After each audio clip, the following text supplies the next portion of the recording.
Hello, my name is Paul James, and for over 30 years I've been appearing as this comedy character called Lady Crabtree, although my main profession has been an author and broadcaster, writing serious books. And the two aspects of my career as a female impersonator and a writer really didn't clash until the late 1980s, when I started to write books as Lady Crabtree. And I was of course having books out in my own right, which were serious and comedy books as Lady Crabtree. And publishers and my agent started to worry that readers wouldn't take my serious royal book seriously if they knew I was writing comedy royal books as Lady Crabtree. Now, in 1988 I had this biography of Princess Diana out, and the publishers decided that the best thing to do would be to keep the fact that I was really Lady Crabtree a secret. So the media, when I was promoting this book, weren't to know who Lady Crabtree was. And that was not a problem. I toured the UK in costume, doing all kinds of radio, television, press interviews and bookshop signings and so on. I also toured the country as myself, doing exactly the same thing with this book. That was fine until one October day in 1988 I was invited as Lady Crabtree to go and speak to the prestigious Cambridge Union, and they booked radio stations, interviews and press interviews for me as Lady Crabtree. The publishers of the Princess Diana book thought, well, they might as well take advantage of this, so they booked media interviews with me as myself as well to promote the Diana book. So one Wednesday afternoon I arrived in Cambridge, got into costume and makeup and went off with my entourage to the radio studio, BBC Radio Cambridgeshire, did my interview as Lady Crabtree, then went on to do an interview with the Cambridge Evening News before going on to speak to the Cambridge Union. Fine. The very next morning, dressed as myself, I went back to BBC Radio Cambridgeshire to be interviewed about my biography of Princess Diana. At the very start of this live interview, the interviewer asked me what I was doing in Cambridge, how I happened to be there. So without thinking, I said, I was at the Cambridge Union last night. She said, did you see Lady Crabtree there? And I said, I thought quickly, and I said, yes, I did actually. And she said, she was here yesterday. Oh, what a character. She's a marvellous woman. Do you know her? And I said, well, our paths have crossed slightly. That started to get very, very embarrassing.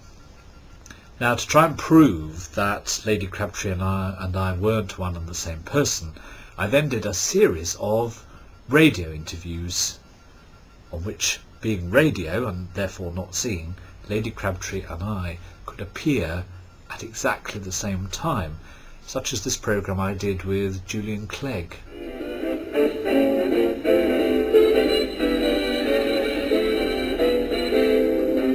And good morning, this is Julian's People. A very good morning from me and our Royal Diarist, Paul James. Joining us both in the studio now, the Dowager Constance Lady Crabtree. Good morning. Hello, Julian. It's lovely to be here, and especially to be sitting in this very chair where so many famous bottoms have sat before me. It's very nice. And I must say, it's very nice to be here with Paul, because, one newspaper, Julian, thought that Paul and I were actually the same person, didn't they? Yes, that's right. I don't think we're quite the same shape, though, are we? But you wouldn't fit into my frock, would you? I don't think it's my colour, anyway. It's a lovely shade of pink, dear. All right, well, fair enough. Well, look, let's talk about the book. Why did you decide to write The Queen's Diaries? Now, the advantage of radio, as I said, was we could both obviously appear at the same time, and with a little bit of pre-recording, it meant that my voice and Lady Crabtree's voice could actually overlap, so we could do a little bit of arguing and speaking over one another. That caused more problems because people who knew that Lady Crabtree and I were one and the same person suddenly said to me they'd always thought we were the same, but now they realised as we were both there together we couldn't possibly be the same person. which was partly the idea to try and steer people away from the fact that I was Lady Crabtree, but I wasn't expecting that kind of reaction. And then I went to have my hair cut, and my hairdresser said, "You didn't like that woman you had on the programme yesterday, did you? Oh, I could feel the tension between you, arguing." And I said, "Did you not know who Lady Crabtree was?"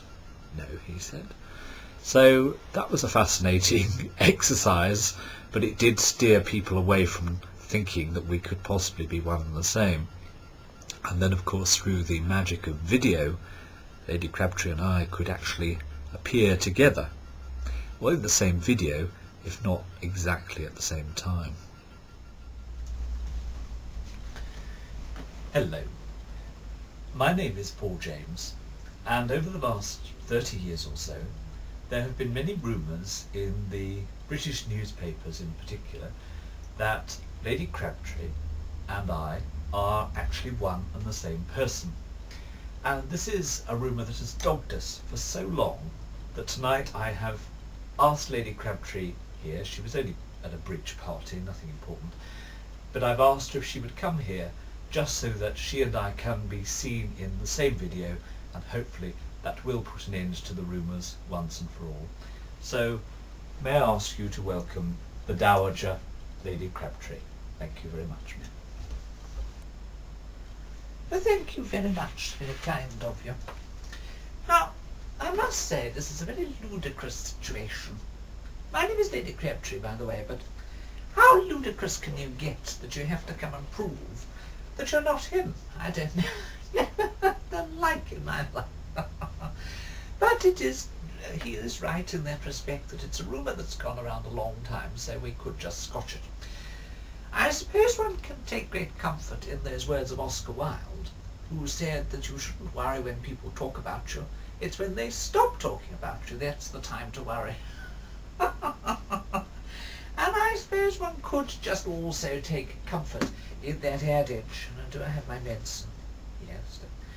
Take comfort in that adage that there's no such thing as bad publicity. But I suppose what upsets me the most about this whole charade is that he is so much fatter than I am. So how people could think that we're one and the same, well, really, it's beyond me, it really is. Anyway, I hope this has achieved what you wanted, having dragged me away from something so much more important. But if it has, well, all well and good. If it hasn't, jolly hard luck is all I can say to you. Anyway, it's lovely to have this opportunity to just have a few words with you, and I'm sure we'll speak again one day. Thank you.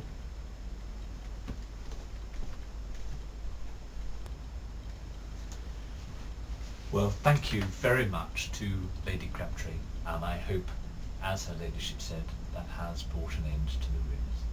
Thank you very much for watching.